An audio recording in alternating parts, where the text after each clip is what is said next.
है दोस्तों। अब यहाँ पर क्वेश्चन नंबर में लेके आया हूँ 12 में दिया गया है 12 में दिया गया है एपी का यानी समांतर श्रेणी का हमें आठवां पद ज्ञात करना है। समांतर श्रेणी दे रखा 7 10 और 13 यानी 4 10 13 डेज का आठवां टर्म ज्ञात करना है। यानी आठवें नंबर पे कौन उपस्थित है ये निकालना है। यानी यहाँ पर एन टर्म यानी एन टर्म मतलब होता है कि आठवें नंबर पर कौन उपस्थित है ये निकालना है। तो यहाँ पर हम सॉल्व दिया है या गिवन डेट दिया है यानी कि a बराबर 7 यानी फर्स्ट वाला जो नंबर होता है वो a होता है यानी पहला पद होता है यानी इसे a से दर्शाते हैं। तो यहाँ पर a बराबर 7 यानी पहला टर्म 7 है और d हम कहाँ से निकालेंगे हमने सीखा है ये a1 और ये a2 ये a3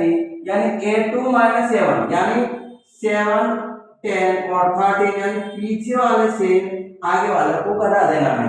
यानी यहाँ पर 10 माइनस 7 तो यहाँ पर आया है आपका 3 यानी यहाँ पर 10 माइनस यानी a2 माइनस a1 या 10 माइनस 7 यानी यहाँ पर आया आपका 3 यानी d बराबर आया है 3 और आपका n बराबर है यहाँ पर 8 और an आपको निकालना है an आपको निकालना है। यानी n टर्म पर जो पद उपस्थित है उसे निकालना। तो यहाँ पर n टर्म निकालने के लिए या n पद निकालने के लिए हम इसका फॉर्मूला है an equal a plus n minus 1 और d यानी ये n यानी n निकालने के लिए और ये फार्मूला यहाँ पर an निकालने यानी किस टर्म को उपस्थित वो भी निकाल सकते हैं। यहाँ पर a भी निकाल सकते हैं यानी a निकालने के लिए भी यानी पहला पद निकालने के लिए भी यही फार्मूला यूज होगा।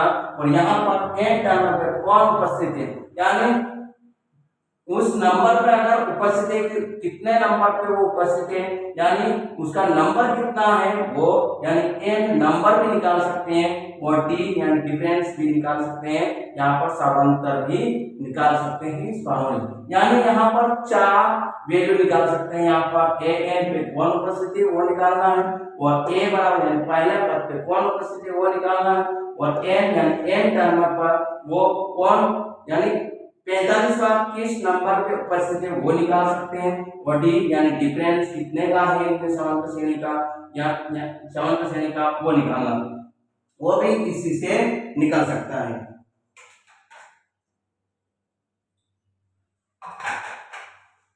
अब यहाँ पर इसके बावजूद आप यहाँ पर हम क्वेश्चन बहुत सारे हैं जो आप इसमें इस फार्मूले के द्वारा सोल्व कर सकते हैं। अब यहाँ पर हम वैल्यू पुट करेंगे यहाँ पर a यानी a n की जगह तो हमें पता है कि 8 दे रखा है तो ये 8 इक्वल a की जगह यहाँ पर 7 प्लस n की जगह यहाँ पर हमें निकाल a 8 दे रखा है और 1 1 और d यानी d की वैल्यू दे रखी है यहाँ पर 3 यानी a की वैल्यू 8 और 1 to 1 फार्मूला में चला है a की वैल्यू 7 और a n यानी आठवें टर्म पर कौन उपस्थित है वो निकालना। अब यह a8 इक्वल 7 प्लस यानी 8 में से 1 गए तो 7 इंटू 3 यानी a8 बराबर 7 प्लस 7 3 21 यानी ये a8 बराबर यहाँ पर है 28 यानी हमारा आठवें नंबर पर 28 नंबर उपस्थित है यानी 8 टर्म पर हमारे यहाँ पर 28 नंबर उपस्थित है। एक बार और यहाँ पर समांतर यानी n टर्म निकालने के लिए हम इस फार्मूले का यूज करेंगे यानी कि ये n टर्म निकालने के लिए फार्मूला और यहाँ पर a और d निकालने के लिए तो हो सकता है a और d यानी यहाँ पर इस फार्मूले से बहुत कुछ और ये फार्मूला आपके एग्जाम में भी आ सकता है कि n टर्म के निकालने के लिए फार्मूला कौन सा है तो ये फार्मूला लिखना पड़ेगा या कोई यहाँ से आपको एक कोई यहाँ पर डैश डैश गायब कर देगा तो यहाँ पर कौन आएगा तो यहाँ पर n ऐसा विकल्प हो सकता है। एक बार फिर यानी 7 10 और 13 दे रखा है आठवां पद यानी आठवां टर्म निकालना है कि आठवें नंबर पर कौन उपस्थित है। जैसे कि पहले नंबर पर 7 उपस्थित है दूसरे नंबर पर 10 उपस्थित है और तीसरे नंबर पर 13 है, उसी प्रकार यहाँ पर 8वें नंबर पर कौन उपस्थित है वो निकालना। तो उसी प्रकार हमने निकालने को दिया है यहाँ पर a बराबर है, पहला नंबर 7 देते हैं, पहले नंबर पे जो उपस्थित होते हैं उसको 7 यानी पहला नंबर है वो a टर्म है, पहला पद है। और उसके बाद डिफरेंस यानी यहाँ पर पीछे वाले से आगे वाले को घटा देंगे तो उसका डिफरेंस निकल जाएगा। तो हमने a2 - a1 रख दिया, फिर 3 आया यहाँ पर।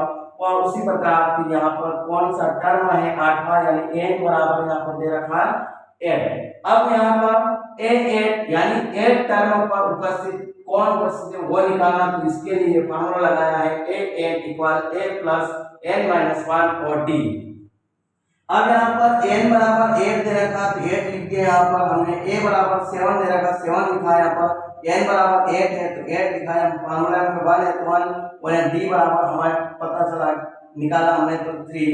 अब उसी प्रकार फिर यहाँ पर 8 और ये 7 में यहाँ पर प्लस 8 में से 1 गए तो 7 और 3 तो 3 7 3 जा 21 और 21 और 7 28 यानी 8वें नंबर पर 28 उपस्थित है।